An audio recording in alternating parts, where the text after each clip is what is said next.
하나님 아버지의 은혜와 사랑을 감사합니다. 오늘 이 밤에도 하나님의 전으로 나와서 주의 이름 부르며 기도할 수 있도록 마음을 허락해 주신 분도 하나님이신 줄 믿고 감사를 드립니다. 이 시간 하나님의 말씀을 듣고 청하여 듣는 말씀이 우리 마음 가운데 기도의 제목과 마음의 소원이 되어 주님 앞에 온전히 드려지는 기도의 제물 되게 하여 주시옵소서. 하나님 말씀을 전하는 자의 부족함과 연약함은 감추어 주시고 오직 예수 그리스도의 놀라운 은혜의 복음과 하나님의 사랑만이 증거되는 이 강단이 되게 하여 주시옵소서. 예배 말씀 듣기를 방해하는 졸음 잡념 또 마귀의 유혹과 흔들림으로부터 우리를 지켜주시고 보호하여 주시고 오직 세상과 나는 간 곳 없이 고독한 주만 바라보고 크게 아멘 화답하며 순종하기를 다짐하고 결단하는 시간 되게 하여 주시옵소서. 지금 여기 나에게 주시는 말씀으로 받게 하여 주시옵소서. 예수님의 이름으로 기도합니다. 아멘. 오늘은 출애굽기 14장 1절부터 31절 전체의 말씀을 본문으로 잡았는데요. 함께 교독하기에 너무 양이 많기 때문에 21절부터 31절까지의 말씀을 읽었습니다. 여러분 성경에 많은 기적들이 나옵니다만 특별히 구약 성경 가운데서 가장 대표적인 기적이라고 한다면 아마 오늘 읽은 본문 이 홍해 사건을 들을 수 있을 것 같습니다. 이스라엘 백성들이 홍해를 마른 땅으로 건넌 이 사건은 너무나도 유명합니다. 성경 전체에서도 상당히 중요한 의미를 가지고 있고요. 방금 읽은 이 출애굽기 14장 그렇기 때문에 홍해 사건을 기록하고 있기 때문에 기적의 현장이라고 말할 만합니다. 오늘 저와 함께 말씀을 통해서 이 기적의 현장으로 함께 들어가 보고자 합니다. 여러분 기적의 현장에서 이스라엘 백성들이 경험했던 놀라운 하나님의 권능을 우리가 말씀을 통해서 살펴보면서 지금 오늘 여기 나에게 주시는 말씀으로 우리에게 들려주시는 선명하고 확실한 메시지를 듣고 붙잡아서 내 삶이 이제 기적의 현장이 되고 하나님의 권능을 경험하는 은혜가 있기를 주의 이름으로 간절히 소원합니다. 내 삶이 기적의 체험관이 되려면요 오늘 말씀을 잘 들으시고 마음에 새기시면 좋겠는데요. 애굽을 빠져나온 이스라엘 백성들은 이제 광야길로 들어섰습니다. 하지만 얼마 지나지 않아서 비보를 전해 듣게 됩니다. 애굽의 바로가 말과 병거를 이끌고 군대를 이끌고 금방 추격해 옵니다. 문제는 이뿐만이 아닙니다. 광야길에 들어선 것도 문제인데 지금 문제가 뭐냐면 이스라엘 백성들 앞에 큰 바다가 놓여 있습니다. 거대한 바다가 창일해 있는데 홍해입니다. 백성들의 앞에는 큰 바다 홍해가 그들의 앞을 가로막고 있고 뒤에는 애굽 바로의 군대가 추격해 오고 있습니다. 이러지도 못하고 저러지도 못하는 진퇴양난의 위기를 만났습니다.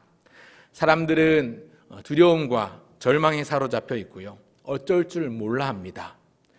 그런데 여러분, 우리도 살다 보면 이런 위기를 만날 때가 있습니다. 이러지도 못하고 저러지도 못하는 옴짝달싹 못하는 진퇴양난의 상태. 왜 슬픈 예감, 나쁜 예감은 그렇게 잘 틀리질 않는지, 왜 안 좋은 일은, 나쁜 일들은 갑자기 몰아서 연이어 생겨나는 것인지, 우리에 속한 가정이나 직장이나 사업장에서 힘들고 어려운 일들이 차근차근 하나씩 주어지면 어떻게 해결해 보겠는데 간혹 한 번에 몰아서 겹쳐서 동시다발적으로 터질 때가 있죠. 그럴 때 우리의 마음은 답답하기도 하고요. 막 사방으로 막혀 있는 것 같고요. 당장 어디서부터 손 써야 될지 엄두도 안 나고요. 뭐부터 해야 될지 그냥 가슴을 졸이면서 벌벌 떨 때가 있습니다. 앞이 보이지 않는 그런 캄캄한 상태. 아마 그런 경험이 다들 있으실 거라고 생각이 드는데요. 그런 상황이 한 번만 있고 다시는 안 오면 좋겠지만 우리 인생이 어디 그렇습니까? 살다 보면 그런 상황이 또 다시 생겨나기도 합니다. 그렇다면 오늘 말씀을 꼭 붙들고 기억하시면 좋겠습니다. 오늘 본문에 나오는 백성들의 상태가 꼭 그렇습니다. 여러분, 앞에는 건널 수 없을 것 같은 홍해바다, 이 바다가 창일해 있고 뒤에는 애굽의 군대가 자신들을 죽이려고 혈안이 돼서 바짝 쫓아오고 있는 상황입니다. 여러분, 그런데 이 상황은 하나님의 능력, 주께서 베푸시는 기적을 체험하기에 딱 좋은 환경입니다. 이제 이 기적의 현장에서 이스라엘 백성들이 어떻게 홍해를 건넜었는지 살펴보고자 합니다. 오늘 말씀을 통해서 하나님의 놀라운 권능을 체험하고 경험하는 기적 체험관의 입장권을, 능력 체험관의 입장권을 얻어가시기를 바랍니다. 여러분, 이 입장권이 준비되면요, 하나님의 능력을 체험하고 하나님의 권능을 경험할 수 있습니다. 오늘 설교 제목을 기적 체험 입장권이라고 했는데, 우리 삶의 현장이 기적 체험관이 돼서 기적을 경험하고 하나님의 놀라운 권능을 경험하기 위해서 우리가 준비해야 될 것이 입장권입니다. 세 가지로 말씀드리려고 하는데, 삼행시로 입장권이라고 오늘 말씀을 좀 줄여보았습니다. 우리가 힘들고 어려운 위기를 만나면 어떻게 해야 될까요? 본문을 통해서 교훈받고자 합니다. 첫째는 입을 단속하라는 겁니다. 한번 따라 하실까요? 입을 단속하라. 네. 입장권의 입을 단속하라는 겁니다. 첫 번째로 우리가 해야 될 일은 입술을 단속하고 살피는 것입니다. 쉽게 말해서 말조심하라는 건데요. 오늘 이스라엘 백성들의 모습을 한번 보면 좋겠습니다. 우리 전체적으로 좀 살펴보고자 하는데요. 자막이 따로 준비되어 있지 않기 때문에 제가 구절을 이야기하면 같이 좀 찾아보면 좋겠습니다. 제가 먼저 주목하는 것은 이스라엘 백성들, 이 위기를 만난 백성들이 내뱉는 말입니다. 읽지 않았지만 14장 10절부터 12절까지의 말씀을 보시면요, 10절부터 12절까지의 말씀을 보면 이스라엘 백성들이 막말을 내뱉습니다. 이 이스라엘 백성들이 어떤 상황이냐면 430년 동안이나 노예로 종살이하던 비참한 애굽의 종살이, 그들의 그 비참한 삶으로부터 이끌어내서 그들을 해방시켜줬습니다. 그랬더니 하는 말이 뭐냐면 11절에 눈으로 보십시오. 11절에 말하기를 애굽에 매장지가 없어서 당신이 우리를 이끌어내어 이 광야에서 죽게 하느냐. 12절에도 보면 뭐라고 말하냐면 우리를 내버려 두라. 우리가 애굽 사람을 섬길 것이라 하지 아니하더냐. 애굽 사람을 섬기는 것이 광야에서 죽는 것보다 낫겠노라. 이렇게 말씀합니다. 바로의 군대가 추격해 오니까 광야길로 들어섰던 이스라엘 백성들이 동요하기 시작합니다.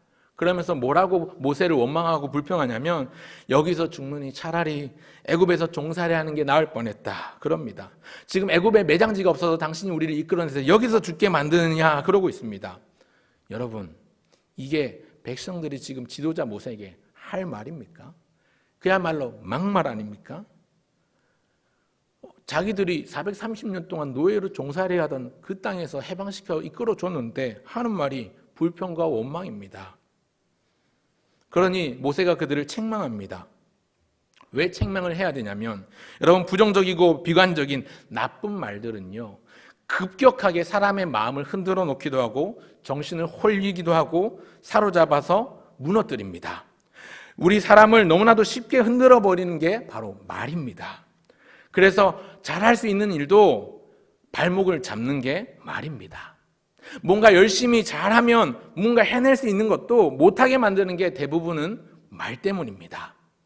지금 한참 우리 베이징 겨울올림픽에 우리나라 선수들이 나가서 열심히 금메달을 따기 위해서 열심히 세계 내놓으라 하는 선수들과 경쟁하며 그렇게 실력을 겨루고 있는데요. 올림픽에 출전한 선수들의 이야기를 얼마 전에 들었습니다. 은메달을 딴 선수의 이야기인데 원래 메달 기대 종목이 아니었어요. 주종목이 따로 있는 선수였기 때문에. 그런데 그 우리나라 쇼트트랙 대표 간판 선수였던 곽윤기 선수가 그 쇼트트랙이 이제 대표 선수들 중에 제일 고참급인데 이제 동생들 후배들한테 자꾸만 긍정적인 말들을 했답니다. 괜찮아. 이번 올림픽에 출전의 의미가 있는 것만 아니라 우리가 그동안 연습해온 대로 하면 돼. 그냥 아무 생각 없이 우리만 남이 뭐라고 하든 신경 쓰지 말고 우리가 열심히 준비했던 것만 보이면 돼. 그런데 아니나 다를까 그날 기대 종목이 아니었는데 그 은메달을 따서 은메달 소식이 들려오기도 했던 이야기가 그저께 뉴스에 나온 것을 보았습니다. 이 말이라는 게 참 무섭습니다. 그래서 인터뷰한 게 나오는데 쇼트트랙 그 선배님이 곽윤기 선배님이 워낙 좋은 말을 많이 해주시고 그 팀 분위기를 좋게 해주셔서 평소 기량보다 더 잘 나온 것 같다. 뭐 이런 얘기도 하고요. 뭐 어부지리로 다른 팀이 못해서 뭐 얻은 것 같다 이런 얘기도 하는 걸 보았는데요. 여러분, 말이나 감정이라는 것은요, 전염성이 굉장히 강합니다. 누군가 한 사람이 한 공동체에서 비관적이고 부정적인 말을 내뱉으면 그 공동체에 금방 부정적이고 비관적인 분위기가 확 번져나갑니다. 한 사람이 말로 미치는 파급력이 엄청납니다. 부정적인 경우는 굉장히 파급력이 심하죠. 그런데 반대의 경우도 있습니다. 방금 우리 권사님 기도하실 때도 느헤미야 언급을 하셨지만 우리가 1월 달에 특별 새벽 기도하면서 살펴보았던 느헤미야를 보면 그렇습니다. 느헤미야 지도자 한 사람의 말이 얼마나 큰 파급력이 있었는지. 자, 이제 일어나 우리가 이 수치를 면하자. 이 수치를 더 이상 당하지 말자. 성벽은 무너지고 성문은 소화되고 불타버리고 그래서 주변 사람들로부터 비아냥거리고 조롱거림을 받던 그 상황에서 그래서 아무런 의욕도 아무런 것도 하지 못하고 있을 때 총독이었던 이 느헤미야가 한 말, 자 이제 다 같이 일어나서 우리가 이 수치를 면하자 했을 때 그 말이 미치는 파급력, 사람들을 움직이고 그래서 자원하는 마음으로 자기의 몫을 채울 뿐만 아니라 채우지 않던 다른 사람의 몫까지 쌓아서 성벽을 쌓아서 52일 만에 성벽을 완성했던 일들을 우리는 지난 1월달 특세를 통해서 기억하고 있습니다. 기억하시죠? 여러분 지금 이 백성들이 이스라엘 백성들이 출애굽했는데 홍해 앞에서 동요하고 막말을 하니까 모세가 백성들을 추스르면서 말을 하고 있습니다. 13절을 다 같이 한번 보실까요? 14장 13절입니다. 13절 우리 다 같이 한번 13절 읽어보겠습니다. 모세가 시작. 모세가 백성에게 이르되 너희는 두려워하지 말고 가만히 서서 여호와께서 오늘 너희를 위하여 행하시는 구원을 보라. 너희가 오늘 본 애굽 사람을 영원히 다시 보지 아니하리라. 아멘. 여러분 13절에 모세가 말하기를 너희는 두려워하지 말고 가만히 서서 하나님 행하시는 구원을 보라 이렇게 말씀하는데요. 여기 보면 백성들을 두려워하지 말라고 말하면서 무슨 얘기하냐면 가만히 서서라고 이야기하지요. 가만히 서서. 이 말이 무슨 말이냐면 12절까지 무슨 말이 나왔냐면 무슨 내용이 나왔냐면 10절, 11절, 12절이 백성들의 불평과 모세에 대한 원망이었거든요. 그런 말들을 계속하니까 지금 모세가 말을 자르면서 하는 말이 가만히 서서 이렇게 말을 하고 있지요. 쉽게 말해서 제발 좀 그 입 다물고 가만히 좀 있어라. 좀 더 격하게 말한다면 죄송합니다. 너 좀 닥치고 가만히 잠자코 있어봐라.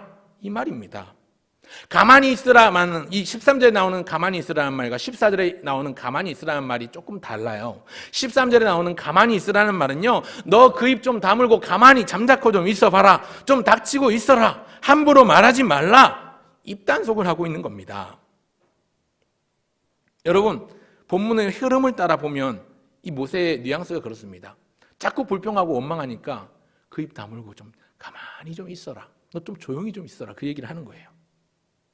여러분 미숙한 사람은요 자꾸만 부정적인 말, 비관적인 말, 안 좋은 말 이런 말들을 내뱉는 나쁜 습관이 있습니다. 미숙한 사람의 특징입니다. 사실은 저도 많이 미숙합니다. 내년이면 교회 사역한 지가 벌써 20년째인데 2003년부터 사역을 시작했는데 전도사로, 강도사로 이렇게 봉사로 있으면서도 성도들을 만나 대화하고 아이들을 만나 대화할 때마다 참 말이 많으니까 말 많은 만큼 실수도 많아요.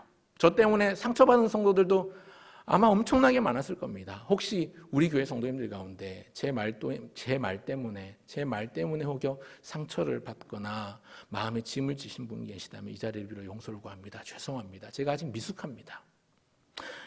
여러분 그런데요. 저만 아니라 누구라도 말 실수를 할 수 있습니다. 여러분 말이 많으면 실수도 그만큼 많아지는데 그래서 잠언 10장 19절에 말씀하기를 말이 많으면 허물을 면하기 어려우나 그 입술을 제어하는 자는 지혜가 있느니라. 혹시 내 말 때문에 상처를 받고 내가 내뱉은 말 때문에 시험에 들고 내가 무심코 한 말에 누군가 마음의 짐을 지게 되고 있진 않은지 여러분 한번 우리 스스로를 돌아보셨으면 좋겠습니다. 내 입술을 한번 점검해 보셨으면 좋겠습니다. 여러분 말이라는 게 참 무겁습니다. 또 무섭습니다. 그래서 행함을 강조하는 신약성경 야고보서 3장에는 이렇게 말씀합니다. 야고보서 3장 4절 이하를 제가 읽어드리겠습니다. 또 배를 보라. 그렇게 크고 광풍에 밀려가는 것들을 지극히 작은 키로서 사공의 뜻을 따라 운행하나니 이와 같이 혀도 작은 지체로 돼 큰 것을 자랑하도다. 보라 얼마나 작은 불이 얼마나 많은 나무를 태우는가. 여러분 큰 대형 산불의 진원지를 보면 항상 작은 불씨에서 시작하지요. 담배꽁초나 등산객들이 피워놓은 모닥불 꺼진 그 틈에 남은 작은 불씨에서 시작되는 경우가 많은데 여러분 작은 불이 얼마나 많은 나무를 태웁니까? 그러면서 이어 말하기를, 야고보서가 이어 말하기를 여러 종류의 짐승과 새와 벌레와 바다의 생물은 다 사람이 길들일 수 있고 길들여 왔거니와 혀는 능히 길들일 사람이 없나니 쉬지 아니하는 악이요 죽이는 독이 가득한 것이라. 성경이 말씀하고 교훈하기를 우리 인간의 이 새치혀는 길들이기가 힘들다, 그렇게 말씀합니다. 그래서 지혜자가 기록한 잠언에는요, 입술을 조심하라, 말 잘하는 사람이, 잘 말하는 사람이 지혜로운 사람이라고 수차례 걸쳐 강조합니다. 다시 본문으로 돌아와서 여러분, 이스라엘 백성들이 그 광야 생활 가운데 허한 날 원망과 불평하면서 입에 담았던 말들이 무엇입니까? 먹을 것이 없어 배고파 죽겠다, 물이 없어 목말라 죽겠다, 매번 이것도 없고 저것도 없고 이러다 죽겠다 저러다 죽겠다, 죽겠다 그러니까 결국 어떻게 됐습니까? 결국 이 출애굽했던 이스라엘 백성들, 여호수아와 갈렙을 제외한 나머지 이 출애굽 1세대는요 그들이 말한 대로 광야에서 다 죽었습니다. 여러분, 잠언 19장 21절에 보면 말씀하기를 사람의 죽고 사는 것이 혀의 힘에 달렸나니 혀를 쓰기 좋아하는 자는 혀의 열매를 먹으리라, 이렇게 말씀합니다. 여러분, 우리의 입술을 다시 돌아봅시다. 사실은요, 우리도 죽겠다 자주 그러죠. 배고파 죽겠다, 졸려 죽겠다, 피곤해 죽겠다, 힘들어 죽겠다, 오늘 일 많이 해서 고단해 죽겠다, 오늘 수요 예배 시간 왔는데 앞에 김 목사 설교 왜 이렇게 졸리고 지루한 거예요, 졸려 죽겠다. 여러분, 그런데 죽겠다 이런 말들 앞으로 자제하시기 바랍니다. 죽겠다 하지 마시고 살겠다 하십시오. 옛날 분들은 이렇게 목사님들 보면 설교하실 때 죽겠다 하지 말라고 살겠다 하라는데, 저는 여기 한 가지 더 새로운 한 가지 더 팁을 드리겠습니다. 여러분, 죽겠다 하지 마시고 죽게 있다 그렇게 선포해 보십시오. 나의 소망이 죽게 있습니다. 나의 생명도 죽게 있습니다. 나의 힘든 이것도 다 죽게 있습니다. 능력이 죽게 있습니다. 이렇게 선포해 보시면 좋겠습니다. 그래서 여러분, 말 잘하는 사람이 되기보다 잘 말하는 사람이 되면 좋겠습니다. 한번 따라 하실까요? 말 잘하는 사람보다 잘 말하는 사람이 되자. 오늘 명언이 하나 나왔습니다. 여러분, 많은 말을 하기보다 말 잘하는 사람보다 잘 말하는 사람이 훨씬 더 좋습니다. 그런데요, 잘 말하는 사람보다 기도하는 사람이 더 좋습니다. 오늘 또 올해 우리가 교회가 추구하고 나가야 될 방향이 바로 기도하는 사람인데, 오늘 이 자리에 나오신 사랑하는 성도 여러분, 말 잘하는 사람보다 잘 말하는 사람이 되시기를 바랍니다. 아울러 잘 말하는 사람이 되기에 앞서서 먼저 하나님께 하나님께 잘 말하는 기도의 사람 되시기를 주의 이름으로 축원합니다. 아멘. 사랑하는 여러분, 위기를 만나고 힘든 일을 당할 때 우리가 하나님의 능력을 경험하려면, 하나님의 기적을 체험하려면 제일 먼저 우리의 입술을 점검해 보아야 합니다. 입술에서 계속해서 비관적이고 부정적인 말, 나쁜 말들이 나온다면 이것을 끊어내야 됩니다. 습관적으로 그런 말을 내뱉는 사람이 있죠. 절대로 그러면 안 됩니다. 말을 먼저 고쳐야 합니다. 생각을 먼저 바꿔야 합니다. 그리고 믿음의 말, 희망의 말, 긍정적인 말을 하면 됩니다. 혹시 내 주변에 그런 부정적인 사람, 염세주의자처럼 비관적인 말을 내뱉는 사람이 있다면 그 사람 옆에서 내가 긍정적인 말, 긍정의 말을 많이 해보십시오. 단순히 그냥 긍정의 힘이 무조건 옳다는 말을 하는 게 아니고, 여러분, 비관적이고 비판적이고 부정적인 말을 하는 것보다는 그냥 가만히 침묵하고 있는 게 더 낫습니다. 그런데 그 침묵하는 것보다는 보다 희망적인 말을 하고 어떤 가능성을 발견하고, 그래서 상대방의 강점이나 장점을 인정해주고 칭찬해주고 바라보는 게 훨씬 더 긍정적입니다. 훨씬 더 에너지를 샘솟게 만듭니다. 그렇게 입을 단속하지 않으면 절대로 위기와의 싸움에서 승리할 수 없습니다. 그런가 하면 둘째로 기억해야 될 것은, 위기를 만나고 어려움을 당할 때 우리가 기적을 경험하기 위해서, 하나님의 권능을 체험하기 위해서 두 번째로 준비해야 될 것은 장기적인 안목, 크게 보는 관점을 가지라는 겁니다. 한번 따라 하실까요? 장기적인 안목. 한 번 더. 크게 보는 관점. 첫 번째가 입술을 단속하라는 것, 입장권의 입은 입술을 단속하라는 것인데, 두 번째는요, 입장권의 두 번째는 장입니다. 장기적인 안목을 가지고 크게 보는 관점을 가져야 합니다. 당장 눈앞의 상황에만 전전긍긍하지 말고 보다 장기적인 안목을 가지고 크게 보는 관점을 가져야 합니다. 보다 큰 그림을 그리라는 겁니다. 여러분, 지금 이스라엘 백성들을 애굽에서 이끌어내신 분은 모세를 통해서 하나님께서 그들을 이끌어내셨습니다. 하나님이 그 이스라엘 백성들을 이끌어내셨습니다. 그 고단한 노역 생활을 끝내고 애굽을 탈출하게끔 하셨다면, 하나님이 부르셨다면 하나님이 책임져 주시고 인도하실 것입니다. 그 이유도 이끌어 주실 것입니다. 지금 당장 눈앞의 상황이 급박하고 지금 당장 앞이 바다로 가로막혀 있고 뒤에는 애굽의 군대가 추격해 온다고 해서 우왕좌왕하고 당황하면 안 됩니다. 믿음이 있다면 그 믿음이 실체가 뭐여야 되냐면, 그 믿음의 실체는 이제 이런 상황 가운데 하나님이 어떻게 일하실지를 바라보고 오히려 하나님을 의지하는 것이죠. 두려워하지 말고 흔들리지 말고 기도하고 기대하고 하나님의 일하심을 기다려야 합니다. 여러분, 오늘 본문에서 모세가 이스라엘 백성들에게 두려워 말고 가만히 서서 여호와께서 오늘 너희를 위하여 행하시는 구원을 보라, 이렇게 13절에 외칩니다. 여러분, 가만히 있으라는 말이 기도도 하지 말라는 말이 아니에요. 기도요? 기도 이미 했습니다. 여러분, 13절에 너희는 가만히 서서라고 말하는데, 너희는 가만히 서서 말하고 있기 이전에 10절에 먼저 보시면 백성들이 불평하기도 전에 11절 12절에 불평을 하는데, 불평하기도 전에 뭘 하냐면 10절을 여러분 보십시오. 10절 마지막에 뭐라고 되어 있습니까? 이스라엘 자손이 심히 두려워하여, 그 다음에 뭐라고 나옵니까? 여호와께 부르짖고. 기도 이미 했습니다. 기도 이미 했는데 여호와께 부르짖고 그 다음에 한 말이 불평이고 불만이고 원망의 말들을 해놓은 겁니다. 불안해하는 겁니다. 무슨 얘기냐면, 여러분, 이스라엘 백성들이요, 하나님께 기도했어요. 부르짖었어요. 그럼에도 불구하고 백성들은 불평하고 불안해합니다. 그러니 13절에 모세가 백성들을 추스리면서 너희는 가만히 서서 여호와께서 오늘 너희를 위하여 행하시는 위대한 구원을 보라, 이 말은 무슨 말이냐면, 너희들 기도했다면 더 이상 이 상황에 압도되지 마라, 더 이상 이 분위기에 억눌리지 마라, 그런 거죠. 기도했다면 기다리라, 기도했다면 하나님 붙들어라, 그 얘기입니다. 여러분, 예수님도 누가복음 18장에, 우리 지난 주일 오전에 목사님께서 말씀 주셨는데, 누가복음 18장에 보면 항상 기도하고 낙심하지 말 것을 비유로 말씀하시면서 불의한 재판관의 이야기를 해주셨죠. 교훈이 무엇입니까? 하나님은 반드시 기억하신다. 요셉의 형들조차 잊었을지라도 하나님은 그 간구를 기억하신다. 하나님의 은혜, 하나님은 반드시 자기 백성의 간구를 기억하신다.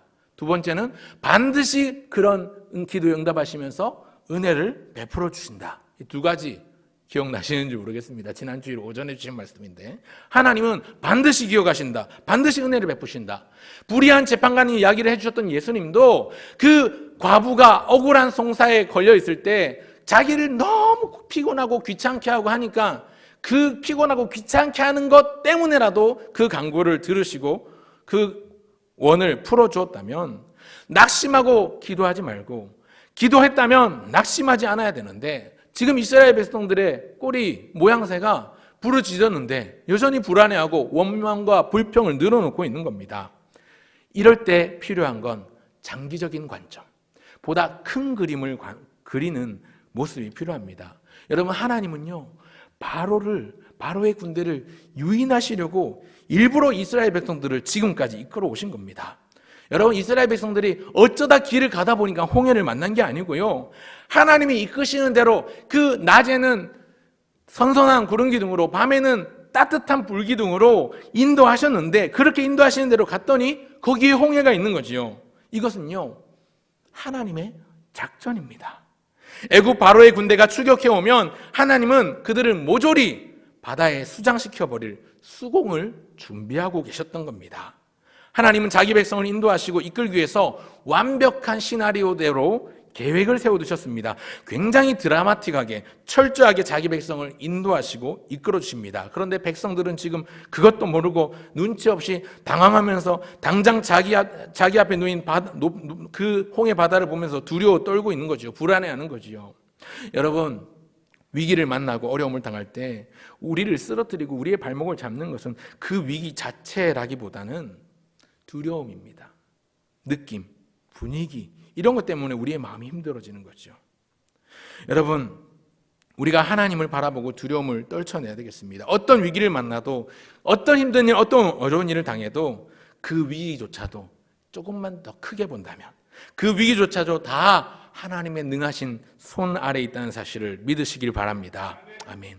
내 생명이나 내 목숨, 내 가정이나 내 직장이나 내 사업이나 내 건강이나 모두 다 사실은 하나님의 그 능하신 손 아래 있음을 믿고 오늘 우리를 둘러싼 그 두려움을, 우리를 에워싸는, 사방으로 우겨싸는 그 두려움의 감정을 쫓아버리시기를 간절히 바랍니다. 아멘. 시편 3편 6절 말씀에 고백하기를 천만인이 나를 에워싸 진친다 하여도 나는 두려워하지 아니하리이다. 아멘. 우리도 이렇게 외치면 좋겠습니다. 하나님이 나와 함께 하시니 비록 천만인이 나를 에워싸 진친다 하여도 나는 결코 두려워하지 아니하리로다. 사랑하는 성도 여러분, 내가 만난 위기는요, 내가 지금 당한 이 어려움은요, 하나님께서 그리시는 큰 그림의 일부에 불과합니다. 큰 장엄한 풍경화가 있는데 거기에 나뭇잎 하나 정도에 지나지 않습니다. 그렇기 때문에 우리는요, 위기를 만나고 힘든 일을 당할 때에 장기적인 안목, 크게 보는 믿음의 관점을 가져야 합니다. 여러분, 우리 새벽마다 요셉 말씀을 살펴보고 있지만, 창세기 말씀을 살펴보고 있지만, 여러분, 그 요셉이 산전수전 다 겪고 종으로 팔리고 감옥에 갇히고 총리로 세워져 가족을 만나는 이 모든 것도 사실은 하나하나 세밀하게 간섭하시고 인도하시는 하나님의 큰 그림이에요.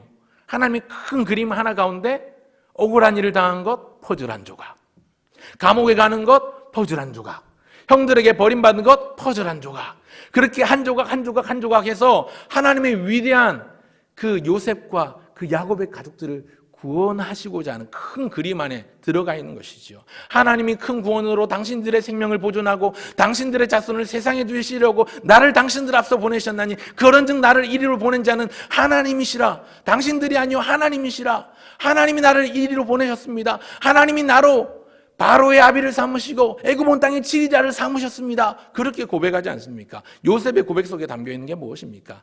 이 모든 게 하나님의 큰 그림 안에 속해 있다는 고백 아니겠습니까?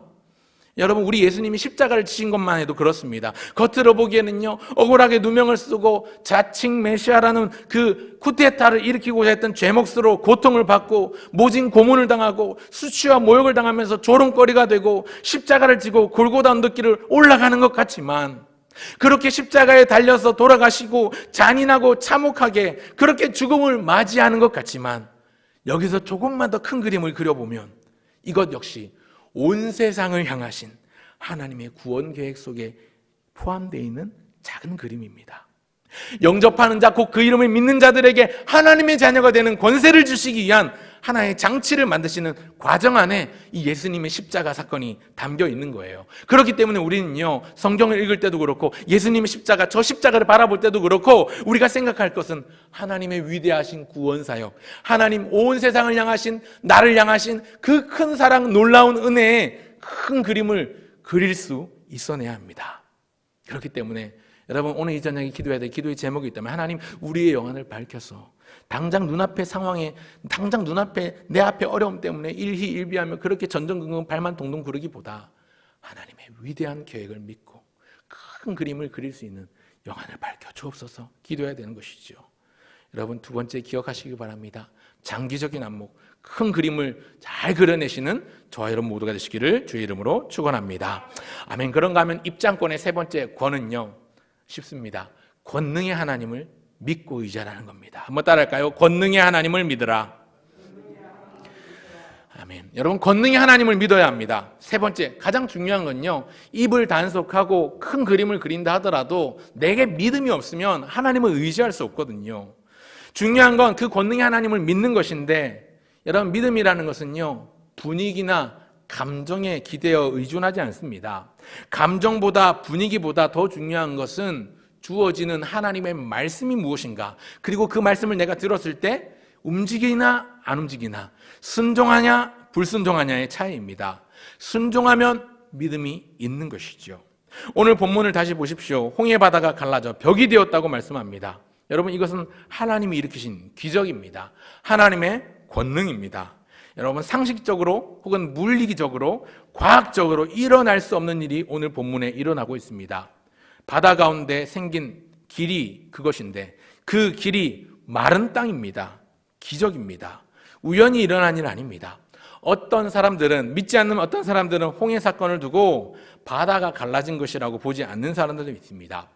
이 홍해 바다를 히브리어로 얌수프라고 하는데요. 얌숲이라고 하는데, 이 히브리어 얌숲이라는 말은 빨간 바다, 붉은 바다라는 뜻만 아니라 갈대 바다 이런 뜻이 있습니다. 그 사람들의 주장대로라면 이스라엘 백성들이 건넌 바다는 지금 지도상에 나오는 큰 홍해 바다가 아니라 인근에 있는, 홍해 근처에 있는 작은 갈대가 자랄 만한 얕은 물가라고 주장하는 사람도 있습니다. 물론 그들의 말도 안 되는 얘기입니다. 물론 100번 1000번 양보해서 그들의 말을 존중한다 치더라도 여러분, 말이 안 되는 게 뭐냐면 그 작은 갈대가 자랄 정도의 얕은 물가를 이스라엘 백성들이 건넜다면 왜 그들을 바짝 뒤쫓아오던 애굽의 군대는 한 사람도 남김없이 수장되고 죽었겠습니까? 앞뒤가 안 맞습니다.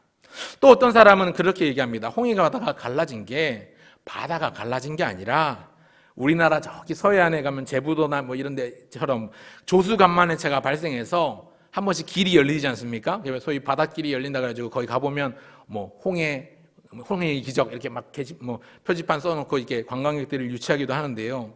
뭐 조수간만차 때문에 우연히 생긴 거라고 그렇게 주장하는 사람들도 있습니다. 그래서 일정 기간의 시간이 맞춰지면 바다 위로 뻘이 드러나서 걸어갈 수 있는 길이 생기는 것인데요. 그렇게 주장하는 사람들도 있는데요. 여러분, 진짜 만약 우연히 그런 것이라면 마른 길이 아니라 물이 흥건한 젖은 땅, 뻘이어야 하지 않습니까? 하지만 성경은 분명히 그 길이 마른 땅, 마르고 건조한 땅임을 강조합니다. 오늘 읽은 본문 21절을 다시 다 같이 한번 읽어보겠습니다. 14장 21절 같이 읽겠습니다. 시작. 모세가 바다 위로 손을 내밀매 여호와께서 큰 동풍이 밤새도록 바닷물을 흘러가게 하시니 물이 갈라져 바다가 마른 땅이 된지라. 바다가 젖은 땅, 뻘이 드러난 게 아니라 하나님께서 바람을 밤새도록 불게 하셔서 바닷물이 갈라져서 가운데 마른 땅이 드러나게 하셨다는 겁니다. 마른 땅입니다. 여러분, 22절에 바닷물이 이제 양쪽으로 양갈래로 나뉘어서 벽을 이루고 그 사이가 건조하게 마른 땅이 돼서 그 길을 건너갔다고 말씀하는데, 여러분, 이런 현상은요, 믿음이 없이는 납득할 수 없는, 직접 본 사람만 인정할 수 있는 현상이지요. 무슨 말이냐면 이 홍해 사건 1절부터 31절까지 나오는 이 모든 과정이 다 하나님의 기적입니다. 다 하나님의 선하고 놀라우신 손길이고 하나님의 크신 권능입니다. 여러분, 29절에도 보니까요, 뭐라고 설명하냐면 물이 좌우에 벽이 되었더라 이렇게 말씀하는데요. 여러분, 머릿속으로 한번 그림을 그려보십시오. 상상을 해보십시오. 좌우에 바다가 벽이 됐어요. 높은 벽이 돼서 이제 그 사이를 사람들이 걸어가는 거예요. 걸어가는데 사람들의 마음이 어떨까요? 금방이라도 물이 확 쏟아져서 자기도 물에 빠져 익사할 것 같지 않았을까요? 얼마나 두렵고 무서웠겠습니까? 벽이 되어 양옆으로 서 있는데 바닷물이, 그래도 그들이 하나님 말씀을 따라 가라 하고 하시니까 그 말씀 붙들고 몸을 던져 나아갑니다. 느낌으로는 금방이라도 이 바닷물이 합쳐져서 자기가 물에 잠겨서 죽어버릴 것 같은데, 익사할 것 같은데, 그런 느낌조차도 믿음으로 덮어버리고 말씀을 의지해서 몸을 맡겨 가서 걸어가 보는 겁니다. 여러분, 이게 믿음입니다. 이 믿음으로 그들은 바다를 건넜고 위기와 싸워 이겼습니다. 이것과 비슷한 사건으로요, 요단강을 건널 때, 제가 얼마 전에 주일 새벽기도 때 여호수아 1장 말씀 가지고 요단강을 건널 때 설교를 했었는데, 요단강을 건널 때요, 요단강물이 흐르고 있어요. 제사장들이, 그 언약궤를 맨 제사장들이 맨 앞에 선두로 행하고 있는데, 요단강물을 건널 때 제사장들이 그 발을 요단강가에 딛기 전까지도 강물은 그대로 흐르고 있었는데, 말씀을 앞세워 제사장들이 발을 감가야 되는 순간 요단강물이 마르고 이스라엘 백성들이 마치 홍해를 건넜던 것처럼 요단강을 건너는 사건이 여호수아 1장에 보면 나옵니다. 무슨 얘기인가 하면, 여러분, 느낌보다 중요한 것, 분위기보다 중요한 것은 말씀, 하나님에 대한 확신. 분위기나 감정보다 하나님의 말씀을 의존하고 의지하고 신뢰하고 전적으로 순종해야 하는 것입니다. 분위기에 휩쓸리지 말고 감정에 동요되지 말고 분위기보다 감정보다 우리가 거기에 의존할 것이 아니라 하나님 말씀을 의지하고 하나님 말씀을 붙들고 기꺼이 순종할 때 하나님은 그 홍해 바다를 마른 땅으로 건너게 하십니다. 오늘 우리가 위기를 만나는 것도 마찬가지입니다. 느낌으로는 내가 손해보는 것 같고 분위기로는 내가 금방이라도 망할 것 같고 내 감정으로는 이제 다 끝난 것 같고 방법이 없어서 다 포기한 것 같은 그런 느낌이, 그런 감정이 몰려온다 할지라도 말 그대로 그건 느낌일 뿐, 분위기일 뿐, 감정이 그럴 뿐이지요. 기분 탓입니다. 우리가 믿고 섬기는 하나님은 살아계십니다. 그리고 그 살아계신 하나님은 나와 함께 하시는 나의 아버지가 되십니다. 바닷속에 길을 내시는 기적의 하나님이 우리 하나님이라는 사실, 대적들을 완전히 몰살시켜 수장되게 하시는 분이 우리 하나님이라는 사실, 그 하나님이 오늘 나와 함께 하시고 지금 여기 나에게 말씀하신다는 사실을 꼭 기억하시고 붙드시는 저와 여러분 모두가 되시기를 간절히 소원합니다. 여러분 그 하나님을 붙드시기 바랍니다. 하나님이 여러분 기적을 보여주시는 것은요 단순히 그냥 사람을 깜짝 놀래키려고 하는 게 아니고요, 하나님이 기적을 통해서 자랑하시려는 그 기적 자체를 자랑하시려는 것도 아닙니다. 하나님께서 기적을 베푸시고 능력을 베푸시는 것은요 하나님이 진짜 하나님이시고 참 하나님이신 동시에 자기 백성을 구원하시는 분, 자기 백성을 인도하시고 이끌어주시고 붙들어 주시는 분임을 나타내시고 보여주셔서 많은 사람들로 하여금 그 앞으로 돌아오게 하시고자 함입니다. 살아가면서 위기를 만나지 않는 사람은 없습니다. 어려움이 없는 사람은 없습니다. 남자, 여자, 노소, 빈부, 귀천을 막론하고 누구나 힘든 순간이 찾아오고 위기를 만납니다. 어려움과 환난을 겪습니다. 하지만 그럴 때 우리는 믿음을 지키고 마음을 지켜야 합니다. 잠언 4장 23절 말씀에 모든 지킬 만한 것 중에 더욱 내 마음을 힘써 지키라. 생명의 근원이 이에서 남이니라. 우리의 마음을 지켜야 됩니다. 어떻게 지킬까요? 내 문제보다 하나님이 크시다. 내 생각보다 하나님이 크시다. 내 상상보다도 더 크신 하나님이 내 앞에 계시니 나는 그 하나님 붙들겠노라. 그렇게 다짐하고 결단해야 되는 것입니다. 오늘 문제보다 크신 하나님, 내 생각보다 내 상상보다 훨씬 더 크신 하나님을 붙드시고 그 믿음으로 나의 어려움과 위기 앞에서 싸워 승리하는 저와 여러분 모두가 되시기를 바랍니다. 아멘. 우리 예수님도 부정적인 말, 믿음 없는 말은 책망하셨고 경계하셨습니다. 믿음이 적은 자여 왜 의심하였느냐. 그리고 반대로 믿음의 말에 대해서는 칭찬하시며 놀라운 능력을 베푸셨지요. 내가 이만한 믿음을 본 적이 없노라. 내 믿음대로 될지어다. 병자들을 고치실 때마다 그런 능력을 베푸셨습니다. 눈앞의 상황보다 보이지 않는 하나님 나라의 일을 말씀하셨고 놀라운 구원 계획을 가르쳐 주셨던 분이 우리 예수님이십니다.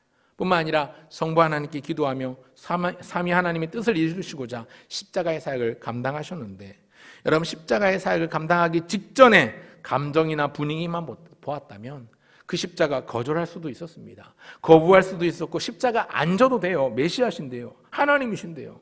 그러나 예수님도 하나님의 위대한 구원 사역, 이거가 눈앞에 보이는 이거 아니라 큰 그림을 바라보았기 때문에 자신이 죽어야 인간을 구원할 수 있음을 아시고 기꺼이 그 일에 자신을 주셨습니다. 얼마나 놀라운 은혜입니까? 말씀을 맺겠습니다. 여러분 내 삶의 기적을 체험하고 하나님의 권능을 경험하려면 어떻게 해야 됩니까? 오늘 세 가지 말씀드렸습니다. 첫째, 입술을 단속하며 말을 조심해야 합니다. 부정적인 말, 비관적인 말, 절망의 말이 아니라 긍정의 말, 희망의 말, 소망의 말을 많이 하십시오. 입. 두 번째, 장은 장기적으로 멀리 내다보는 해안을 가지십시오. 큰 그림을 그려내십시오. 지금 하나님이 그리시는 큰 그림을 바라보십시오. 내게 닥친 상황은 하나의 퍼즐 조각에 불과합니다. 영안을 떠서 그 퍼즐이 완성된 그림을 상상하고 기쁨으로 감사함으로 지금 내 앞에 주어진 고난과 싸워 승리하시면 좋겠습니다. 세 번째, 무엇보다 권능의 하나님을 믿고 의지하며 말씀에 순종하십시오. 분위기보다 감정보다 하나님의 말씀을 우선시해 보십시오. 불행이나 두려움이라는 감정에 압도되고 눌려서 거기에 휩쓸리지 않고 그것을 이기는 믿음으로 말씀에 철저히 순종해 보시길 바랍니다. 우리 하나님은 바다 한가운데 길을 내시는 분입니다. 그래서 기어코 위기를 기회로 만드시는 하나님이신데 오늘도 그 하나님을 기억하여 기적 체험의 입장권을 들고 주님 앞으로 나아가 기쁨으로 그 어려움들을 돌파하고 승리의 노래를 부르시는 저와 여러분 모두가 되시기를 간절히 축원합니다. 아멘. 기도하겠습니다. 하나님 아버지 은혜와 사랑 감사합니다.